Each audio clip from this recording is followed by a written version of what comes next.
Hello everyone, welcome to this video. I have two controllers in front of me as you can see. On the left, this is DualSense Edge. On the right, this is Razer Wolverine V2 Pro. They are both compatible with PlayStation 5 as well as PC. And I assume you already know the basics of these two products since I'm not going to go over that in this video. However, I'll be focusing on mainly drawbacks I found on them based on my past 1 month experience. So, in my opinion, with the price tag concern, neither controllers are perfect.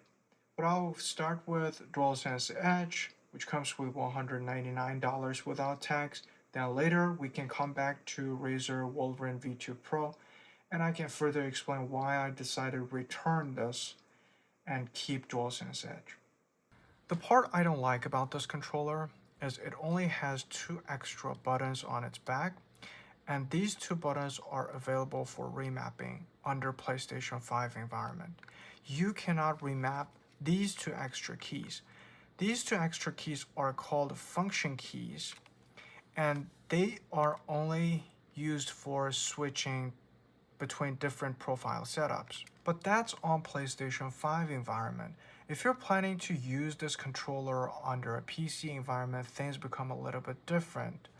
Under a PC, you can totally remap these 4 extra keys, including the touchpad, more specifically in Steam console. However, I still believe having 4 extra keys reconfigurable under PlayStation 5 would be a better idea, because in that way you can totally prevent the players running to this chicken claw problem players often encounter during a console gaming, especially when the game is fast-paced FPS battle royale type of thing. And so the players can simply have, better relief on their index finger and thumbs. I think the design idea behind this controller is something like this. I think Sony believes, since most of the PlayStation games, since they accept not so complex inputs, unlike PC games are open to, access to entire keyboard, so they think 2 extra buttons on the back should be sufficient enough. But I think the point Sony overlooked is that most of the game developers nowadays, when they design games, they're designing something cross-platform, not necessarily console exclusive or PC exclusive. Okay, so moving to the PC compatibility, things can get a little bit awkward with DualSense Edge. Although Steam has a full support for it, and all its buttons, including touchpad, are remappable under Steam console, you might still encounter issues with the games that are not installed through Steam. This is especially true for the games that were published before PlayStation 5 get released. For example, if you play Final Fantasy XIV, which was originally published like 2013, sometime like that, you'll encounter issues that the buttons don't work correctly in game.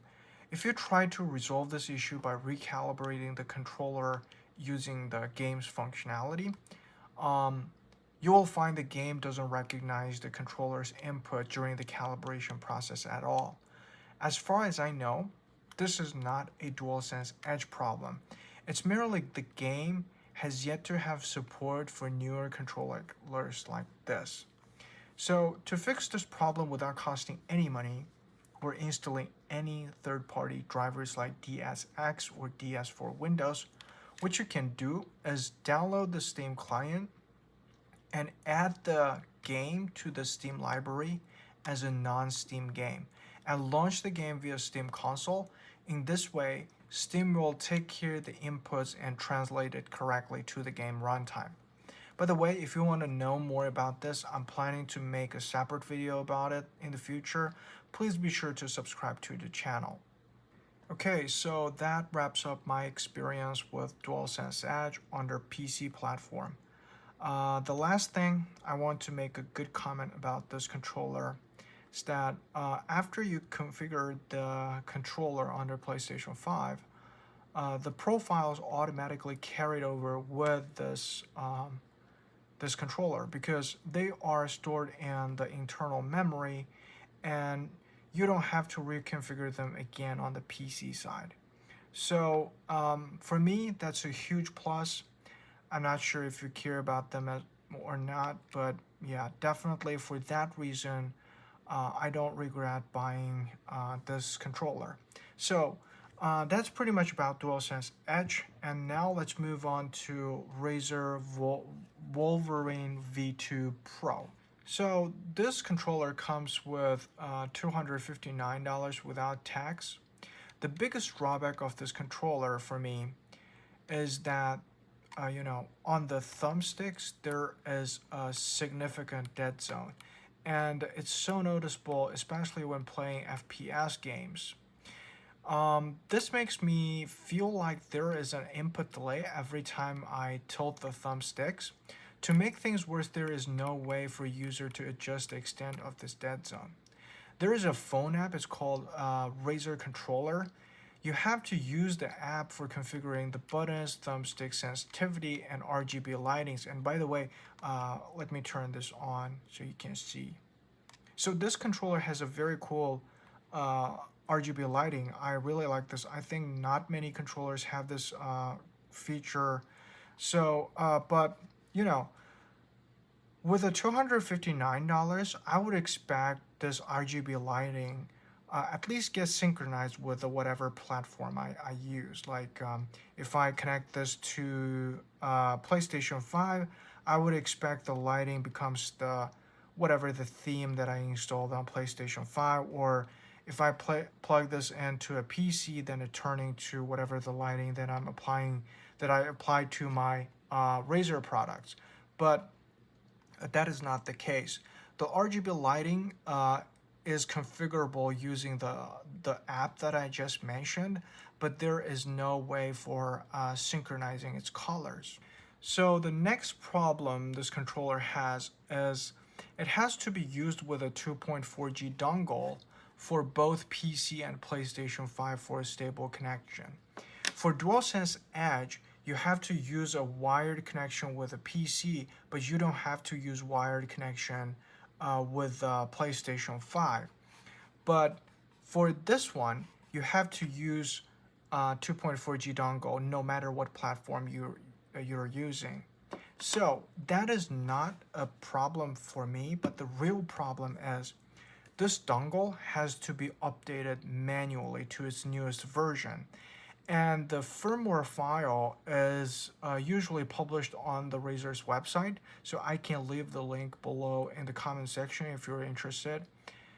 The worst thing is the firmware update software is in .exe format, which means the Mac users are, out of the game.